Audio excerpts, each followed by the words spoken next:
Hello and welcome to the Curiosity and Consciousness podcast. The intention of this podcast is to open your mind, get curious about yourself and connect to the power you hold within. I am your host, Karen Maloney, an inside-out coach, helping you to believe in yourself and manifest your desires. Check out the podcast, available on all platforms, and go to my website, www.karenmaloney.com for all info.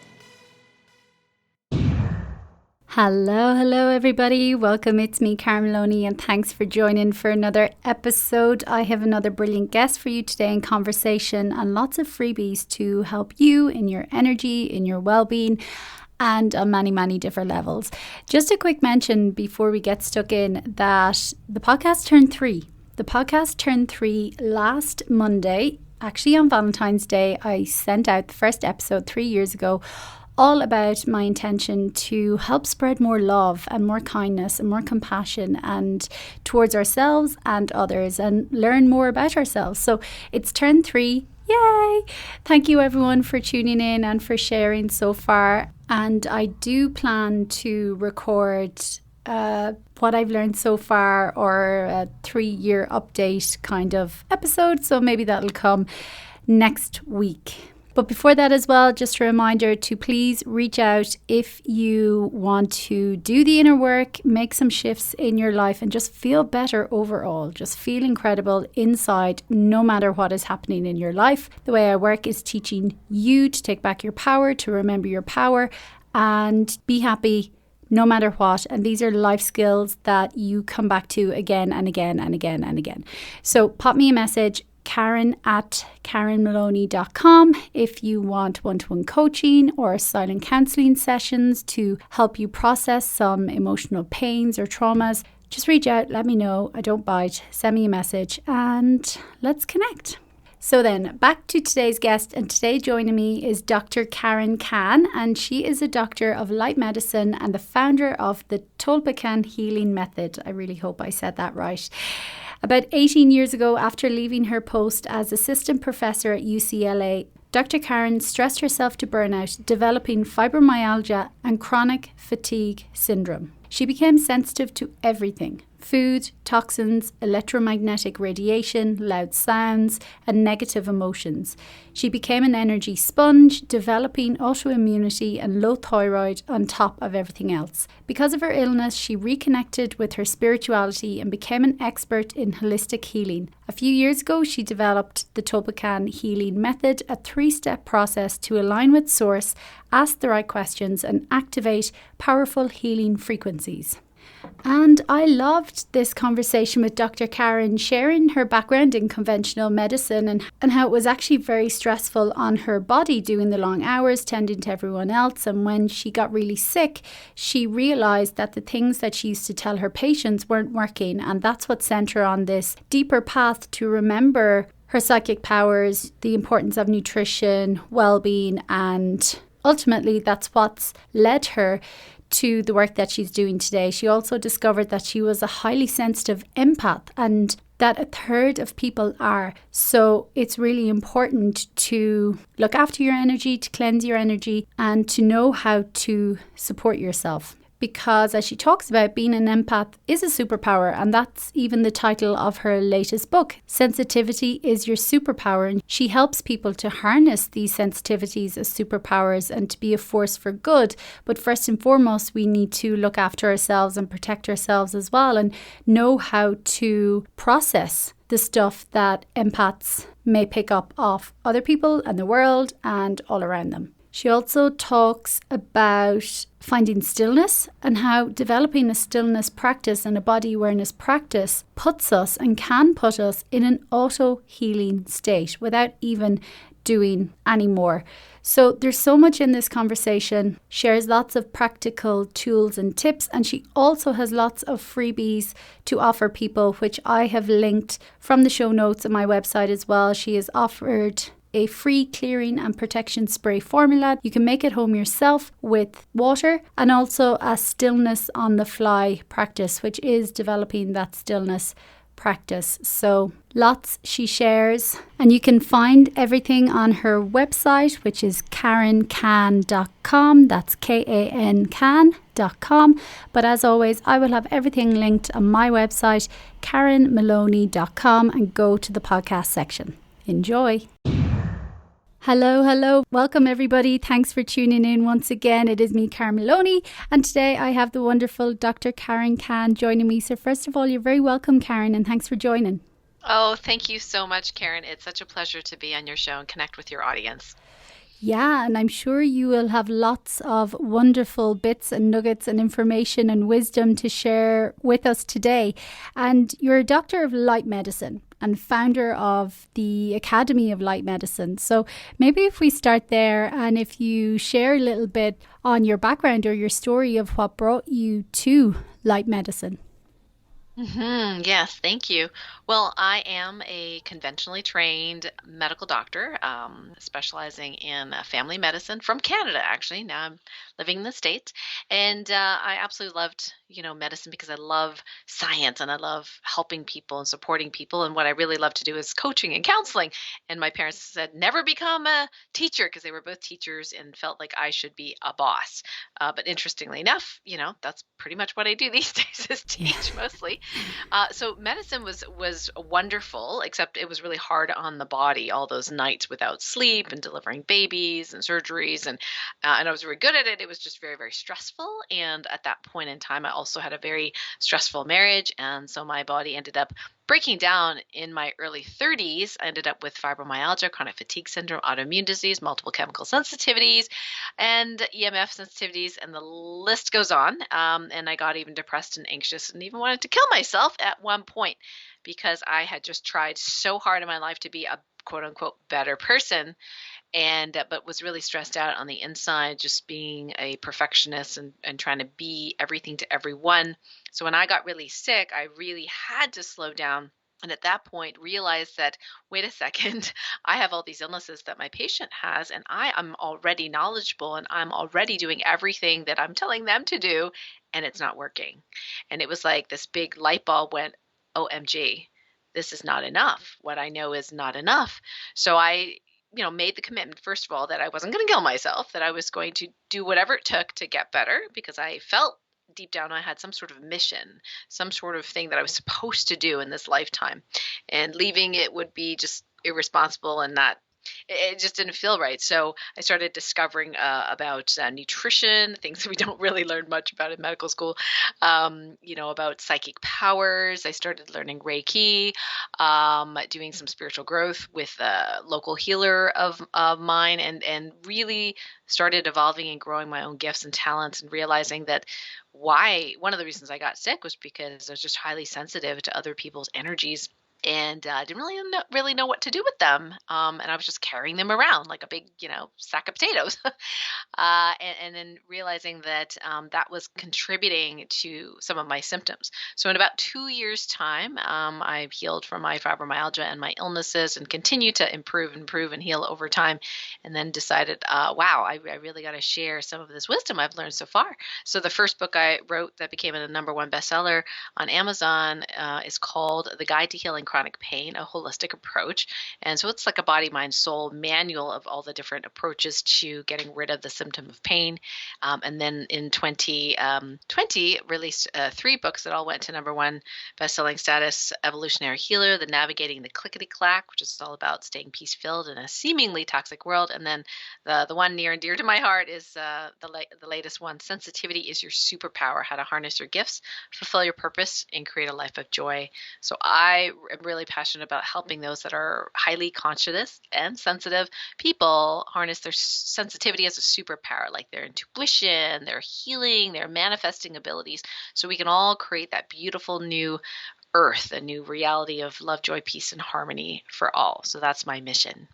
Amazing. Love that. And thank you for sharing all that as well, and some of your story, and just putting it all into context. And I think what you said there as well about being highly sensitive and kind of picking up and carrying other people's energy around with you. And maybe if you just talk to that for a couple of minutes, just the impact of, or how we're always interacting with other people's energies, or in general in our environment. You mentioned EMFs as well. So maybe if you could just talk to that a little bit and the actual impact that it has on people and the importance of protecting ourselves as well energetically. Absolutely. It's a great topic.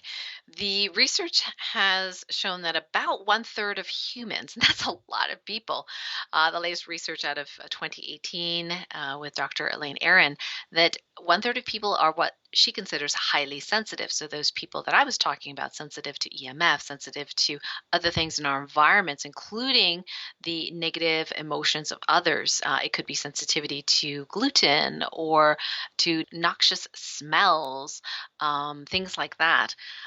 In the past, what's come up is, young people have grown up with this notion that we're supposed to be tougher. Like it's good to be tough. It's not good to be sensitive.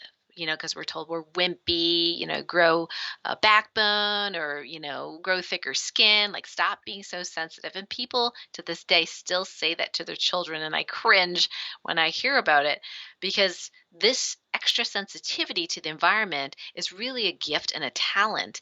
And if we could reframe and realize that the old paradigm was not based on anything that was real, it was just a perception that tougher is better. But look what it's gotten us into in this world. Wars, right? And conflict. And so it's that 1/3 of people, those that are highly sensitive, and more people are becoming more sensitive, I notice. Those are the folks that can reach into their empathy and compassion and love, which is their innate gift to be able to share and give and feel another person's pain and understand them and give compassion. These are the folks that are actually going to change and evolutionize the world. So instead of necessarily being symptomatic from gluten sensitivity or EMF sensitivity, we can learn to harness that sensitivity, control it, because it really is a talent or gift, and be able to use it when it's for our highest and greatest good to use it, and not have it take over our lives and feel like a curse because we're symptomatic. So that's what I love teaching people, how to control and harness their superpowers. It's not overnight, but there are some simple things that people can do right away that can make an immediate impact in their everyday lives. Like, for example, clearing their energy field. It's actually fairly simple, and I created a simple free tool that people can use for that. But of course, there's more, there's like 6 or 7 other ways of doing that I talk about in my Sensitivity is Your Superpower book under SOS clearing techniques.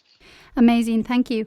And well, yeah, you started to touch on it there as well, but how can a really sensitive person, or is there a difference between someone who's highly sensitive and an empath? And then how can they harness that energy, like you say, for good and use it, let it be their superpower, as opposed to it being a curse? And obviously, it's going to be detailed, and in your book, I'm sure you go into a lot more detail, but just for anyone who may be resonating with this now, some other takeaways or tools or tips that they could use. Absolutely. Well, I use the word empath maybe slightly differently than other people use the word. And an empath is someone who is able to feel into and feel other people's emotions and sometimes even their pain. And many sensitive souls can do that. They have what I call empathic abilities. Now, my definition of an empath is someone who not only does that, but actually processes that other person's stuff, whether they should or not. So there's the key. Sometimes it is part of their divine mission to do that, but more often than not, what I see is people that do that automatically, and their own energy field and energy is used to heal others or help others without their conscious choice, and they become very, very symptomatic and actually don't enjoy their lives. They can literally like walk into a store and, just pass by, an alcoholic and not really knowing, and that alcoholic may have negative energies attached to him or her, and all of a sudden they feel like crap and they don't know what's going on, and what's happened is that they've become that person. And their energies are being used to clear that person. Now, there's much, much more efficient ways of doing that. It's one of the things that I teach in my program called the Topican Healing Method, where we get people at a very high skilled level to do that, basically being their own healers. But for everyone else who doesn't necessarily want to go down that path to become a self-healer, or even a professional healer, there's a couple of things that are really important. Number one is changing one's paradigm of what you think is, normal or good, for example. So that we talked a little bit about before is instead of, saying, oh, I wish I wasn't so sensitive, or I wish I would be normal, or, this is such a curse. Changing the mindset, which is, some of the beautiful work that you do, Karen, is huge, right? So if we can go, wait a second. You're telling me that this is a gift? Okay. Now, how does that change my life if it's a gift, right? So that paradigm shift in our awareness, a change in belief, if you will, is already huge. Step one. Okay. You're not broken. You don't need to be fixed. Yeah. Just need to realize that this is a superpower. So once you go, okay, I'm open to that possibility, even though it's uncomfortable, that this is a superpower. Now what do I do, right? So step 2 and 3, if you will, like kind of our baby beginner steps is, and I'm not saying they're necessarily overnight successes, but, step 2 may be going, well, how do I know what's my stuff? And how do I know what isn't my stuff? So we do teach that in the book, but even just asking that question, just being that awareness of going, wow, okay, got a headache. Wonder if this is my stuff. Sometimes that is enough for the universe to go, oh, good for you. You figured that one out. Okay. And then the symptom's gone. Because we've had people, that never thought that was a possibility. And once they have that question in their mind, I wonder if this is my stuff, then it already clears from them. And they don't have to necessarily deal with it. Now, some of us do have to deal with it because it's our job, because we have higher responsibility levels. So we are responsible to know and clear and clean and heal our own energy fields. I mean, just because we can't see it doesn't mean it doesn't exist. The heart field is what, 8 meters in diameter, or whatever it is that the Heart Math Institute has measured, and that's not even including all the other subtle energetics of the energy field, which are measured by other subtle energy instruments. So not only can we learn to discern, which I teach divine muscle testing as a method, doesn't have to be the method, but a method of discerning, is this my stuff? Isn't it my stuff?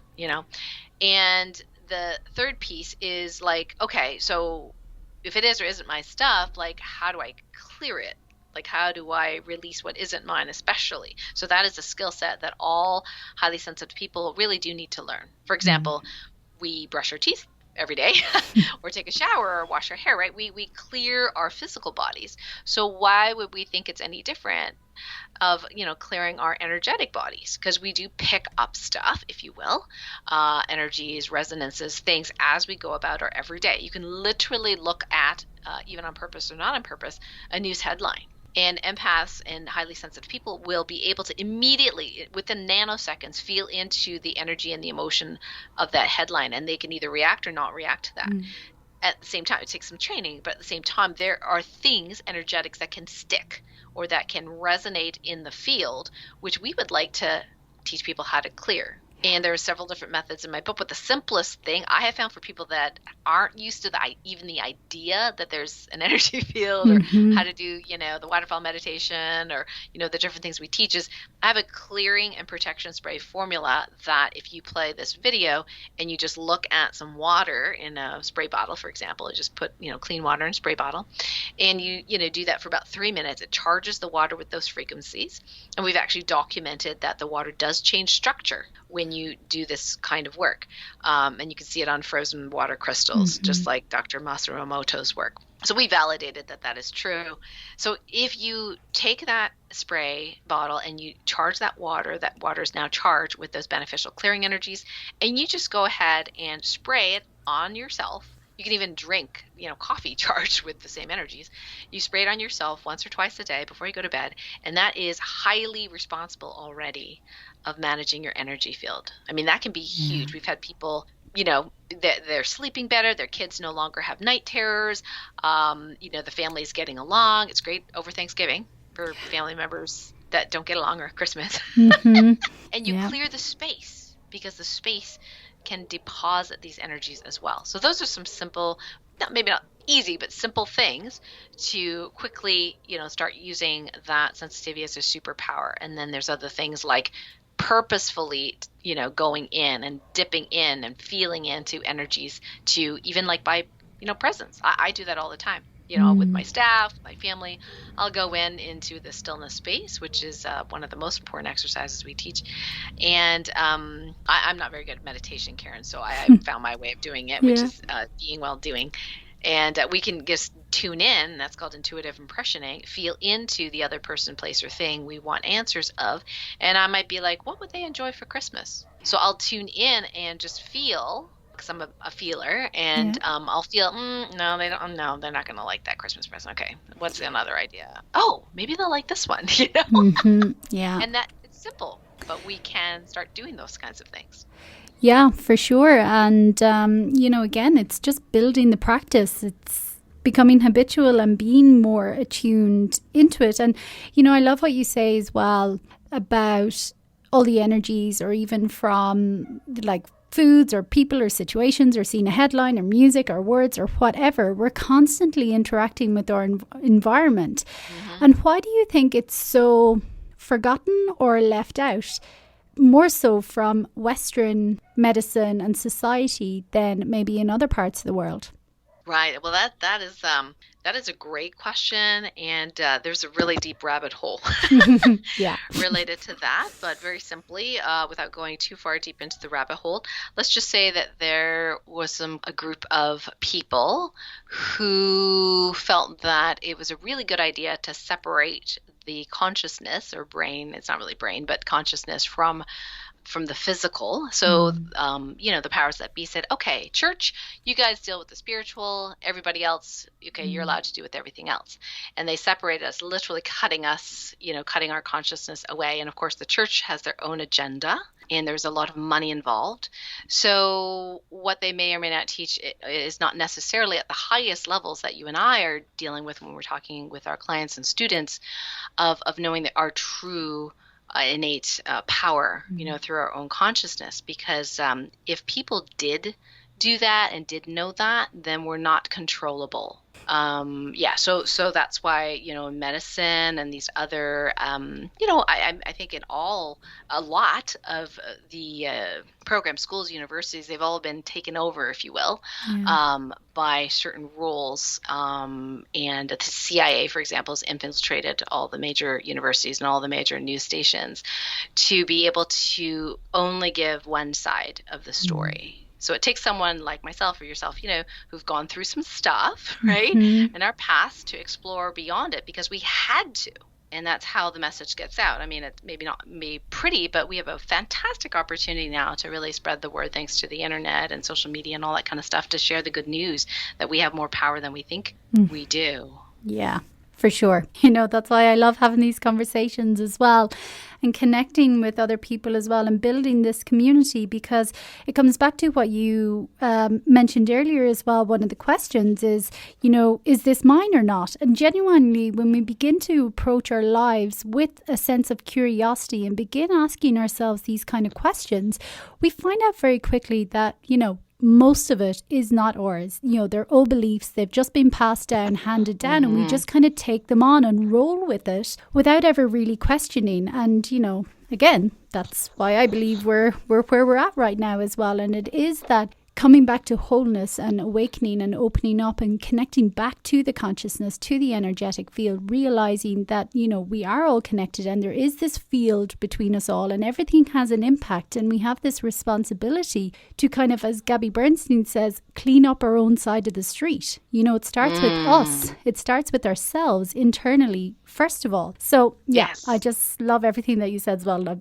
I feel like I was going off on a tangent, but we totally are sending the same message. And for sure. What you're talking about in your work is know yourself. I think one of the ways that I have found personally super helpful for me is to do the stillness practice, which is completely different from what I had learned previously, which I did not do because it was going to take 30, 40, 50, 60 minutes in meditation. And I just didn't do it. I just couldn't make myself do it because I'm a very busy person. I like being busy, and it just didn't resonate with me. I just thought, well, what are the results? I don't see you guys having any better results than me, so why should I?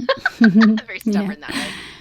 So the way we teach it, or I teach it, is to actually go into the body and feel the energy moving in the body. So we have people, for example, rubbing their hands together or shaking, or jumping, up and down. And at the beginning, just using their eyes closed, just so they can really feel. So when they close their eyes and they don't get distracted by what they're looking at, they can actually start to feel stuff moving in their body. And when we tell the mind to focus on the stuff that's moving in the body, oftentimes the mind, because it's so concentrating in what it's doing, it doesn't get to do that, monkey mind thing. Well, what about this? What about that? What about dinner tonight? What about, what about if that happens? We give it so much work to do to just feel, where do you feel the energy? Where does it go? That is you or us vibrating at our core frequency, our home frequency. And so when you say know thyself or know yourself, this is my version of explaining that. And that's how I can, for example, if I am waking up and I'm kind of annoyed or, something, I almost immediately I'd be like, something's going on, right? Because I'm not me. I'm not feeling my core, my ground, where I feel settled. So I know something is going, and it could be something very big in the world, or it could be something that's specific to my alternate lives or, to somebody else I'm feeling. Yeah, love that practice as well. Body awareness has been so huge for me because, again, it's that thing, we do have this monkey mind and we do go off in tangents and rabbit holes sometimes as well. And when I find myself gone off, again, putting my focus internally inside my body, again, it just brings me back present, grounded, and then half the time I'm like, oh, I was just off in another dimension in my mind. Actually, right now in this moment, everything's okay, and what do I need to do now, and continue on. It's a really, really powerful practice to build, and super important, I think, for all of us, because I was that person years ago. I lived in my mind. I was not connected to my body, and that's why I ended up totally burnt out and spent and everything. Me too. So then, just to touch quickly before I want to ask more about light medicine, but from your conventional training and from having suffered so many chronic issues and illnesses, and then knowing your path now and what you've learned, what are the other elements to illnesses, bar just the physical and the symptoms? Well, there's so many different facets to our manifestation of illness in our bodies. I think number one, we just talked about, is like actually visiting our bodies, like being in our bodies. And even if we have uncomfortable symptoms, being curious about, what does that feel like? Like, what is the energy doing in the body where we have that discomfort? That alone will get people into what's called an auto-healing state. And how I discovered this was that I do this Topican Healing Method that I teach people. We do divine muscle testing, and we can tune into, how happy or balanced a particular body part is, or an energy field is, or whatever it is going on in their body. And as I was cataloging some VIP one-on-one clients, at one point, we were both in this, stillness together on the call, stillness through observing internal movement, STOM for short. So we're both in this space. And as I'm cataloging what was quote unquote wrong with her, the numbers kept getting higher and higher and higher. Like, in other words, the health of, the different systems were consistently testing higher and higher numbers. And I thought, that's really odd. Like, chances are that's not going to happen. Like, in reality, I'm like, this is really odd. So I thought, I wonder what's going on. Because some of the organs tested better than I expected, given, everything I knew about her. So then I had the bright idea, which is great in stillness, by the way. You get bright ideas just dropping in when you're doing the stillness or observing internal movement. So this bright idea came in. It said, we'll go back in time and test what it was before you started the session. I'm like, oh, that's right, we can do that. So I went ahead and made another column, and I said, okay, 10 minutes before so-and-so, let's call her Cheryl, 10 minutes before Cheryl came onto the call, how happy and balanced were, and we listed all the organs again, liver, kidneys, right? Fascinating. Very low numbers. So in the space of time that it took me to do the testing, which in this case was a long testing, just us being in the stillness was already healing her. And she didn't do anything, and I didn't do anything. We were just cataloging. We were just being, right? We were just being in our frequency, our home frequency. And we were just cataloging how happy the organs were before we formally did the Topican Healing Method. And that's how I discovered, oh, wow, okay. there's this auto healing. Now, there's certain aspects of things that the person may need to have a spiritual responsibility to know more about before it'll auto heal. So there are some things the universe will kind of just wait until we figure out the answer to do the healing. But for things that you don't need to know about, just doing the stillness exercise for like 1 minute here, 3 minutes there, 3 seconds here, 5 seconds there throughout the day, easy enough to just constantly go into an accelerated auto healing state, time in and time again. It's pretty amazing. It's the body's incredible innate wisdom. Like it's always trying to be in homeostasis, and it's always trying to be supportive and healthy for us. But we kind of just take ourselves away from that all the time. So that's epic that, even by doing that stillness, it kind of can activate that and can get some benefits. So even more the reason, the importance of doing some kind of a stillness practice, a body awareness practice, like you mentioned. I love that. Thank you. How do you define light medicine, or what are you working with? Is it a person's consciousness you're working with when you're working with someone, or how do you describe it? Well, the light medicine is kind of a term that I coined to include what we already know, which is, we have the auric field, energy medicine's, quite old now. So we know about the different, Chinese medicine, the energy body. Of course, we have physical medicine, right? And then we have the spiritual. So light medicine is something that includes all of the above. So when we do testing on people, when we do the healing on people, we look at all potential aspects of all of the totality of who we are. So, for example, there's some energy healing methods that are very good, for, say, balancing the chakras, or maybe the chi energy flow in the body, or the meridians. But they have absolutely no expertise in looking at, say, at night when there is some sort of energy weapon that's being directed to a human.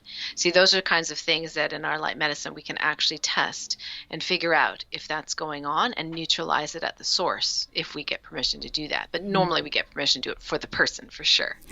And then things that are a little bit more esoteric, like ghosts and entities, things like that. Light medicine is very, very good at, and it's very easy to deal with those issues. It's not really a big deal. And then we can look at things from alternate realities and universes, which may sound really weird to some of your audience. So hopefully we don't lose too many people here. But the physicists and astrophysicists have felt for a while now, actually it's quite old, that there are multiple parallel and non-parallel realities. So it's not like it's make-believe. They actually really have some data related to that. In my experience, they do exist. So we can actually heal multiple timelines, if you will, simultaneously, which actually helps things along, because sometimes people feel stuff that, it isn't theirs, but it may not be theirs or anyone else's in this reality. It could be from an alternate or quote unquote past life or future life or an alternate life reality. Oh my God. I mean, there's so many directions I want to go in. I think we'll have to do a follow-up conversation at some stage, because even when you mention, manifestation of illness in our body, that's a topic in and of itself that is highly fascinating. And do you believe that we are the creators of our lives? We are the creators of everything, including any manifestation of illness. Do you believe that? Yeah, I think that's, and I often qualify my beliefs based on the current understanding that I have, given what I know, and I'm very open to changing and updating my current information. Best way to be, beliefs. yeah. Yes, I'm constantly updating my beliefs. So my current understanding is that we are all one. It's sort of like being part of the ocean. One drop is not separate from the other. However, you can pick an individual drop and notice that drop has a specific, proportion of salt or crystals or whatever else is in that ocean. So each of us have our individuated facets of the whole, if you will. So because we are all one, it is possible for us to or it is, in my current understanding, possible for us to co-manifest what we see in the world right now and in our bodies. So for highly sensitive people, sometimes they do manifest illnesses, or at least, symptoms of illnesses that are not necessarily just from whatever they experienced in this body and lifetime, but it could be from past trauma in multiple lifetimes. It could be past trauma from their family lineage, vows, curses, oaths, things that no longer serve that person or that family lineage. And they basically incarnate here on earth to help with that clearing and healing and learning the lessons, or evolving their own souls through those lessons. So I don't see necessarily manifesting physical illness as a bad thing, as a judgment, but as a stepping stone, if you will, to our personal evolution. And so yes, we're responsible for our own body and how it feels, and we are responsible for healing ourselves and understanding that sometimes, we co-create our reality. So am I personally, individually responsible for Hitler's atrocities, so-called atrocities in World War II? Well, maybe not personally, individually, but as a whole, yeah, absolutely. So in that way, we can also, have compassion for whatever we see in the world that we don't like. Yeah, really important. And it comes back to, again, everything is energy, and energy cannot be created or destroyed. So it has to be transformed. And that's why, things as well can be passed on generationally and ancestrally. And it is our responsibility as well. We all have a big responsibility. Really quick one as well. Divine muscle testing versus muscle testing. What's the difference? Yeah, so it's the terminology I use to just differentiate a little bit from what I've learned in the past. So when we do muscle testing, oftentimes the intention is to connect with our subconscious minds, because the subconscious is like a big, huge tape recorder of everything that's ever happened to us, and get the answers there. Divine muscle testing, our intention is to get the answers direct from source. We have found that the subconscious mind can be distorted to some degree, that it has its own, programming, beliefs, things like that could potentially get in the way of the ideal answer. Also, that if we ask our guides and team members, they're here to definitely help and support us. But we have had, instances where, one spirit guide has one opinion and the other spirit guide has the opposite opinion. And so they're not arguing, they're just giving two opinions, right? Yeah. The person's so confused. So what we want to do is go to the source, to go to your source, like inner source, the inner wisdom, the inner divine truth. So that's why we call it divine muscle testing, as opposed to muscle testing where people are connecting to their subconscious mind or talking to their spirit guides or something like that. Yeah. Cool. Well, almost out of time, but I do really want to just touch on, maybe for anyone who might be suffering some kind of chronic persistent issue, whether fibromyalgia or fatigue or whatever the case may be, is there some tips or tools that maybe you could leave with them to maybe help them open up, if they haven't already, to a more holistic approach and kind of opening up their perception of what else might be possible, or another way for them to take responsibility for themselves and heal? Well, that self-responsibility part is sometimes almost feels like a dirty word because people have often suffered so long, so much, and they're already feeling blamed, for not healing themselves and things like that. The last thing we want to do is have them feel like it's their fault, because it's all of our quote unquote faults, if you will. But at the same time, sometimes we make a choice to have a challenging human incarnation so that we can overcome whatever that obstacle is, so we can fly back and see, see the bigger picture. Then in doing that for ourselves, we actually do that for the whole, because we're all connected. So the number one thing that I tell people who are in any sort of illness or any sort of in trouble, if you will, is really to start getting to know themselves through that stillness, and do it whatever way works for you. But in divine muscle testing, of course, I can actually muscle test what percentage of the waking time they are connected to that self. And we could, sometimes people call it the 0 point field, 0 point energy, divine self, divine inner wisdom, whatever you call it, we can actually measure it. And what I found is, as the more people do that, even for seconds at a time, their natural attraction of what comes to them and what helps them really amplifies, and their life starts to change. And not that it's goal, but the ideal would be 9 to 10% of your waking time connected or connecting in to that divine wisdom throughout the day, and then the life will start to change, including your health and well-being, because sometimes you just get an intuitive hit. For some reason, I just found this on the internet, and I just want to talk to Dr. Wilson. He's an adrenal fatigue expert. Wow, look at that. This is so interesting. Let me try that, right? Because that might be what that person's ready for. They may not be ready for some of the woo-woo weird stuff that I do, right? But they may be ready for what Dr. Wilson does. So just practicing that stillness exercise. And we actually have a 30-minute free training, and people can download the meditation as well if they like. You don't really need it. It's just a reminder. You do it a couple times, and then you pretty much have it.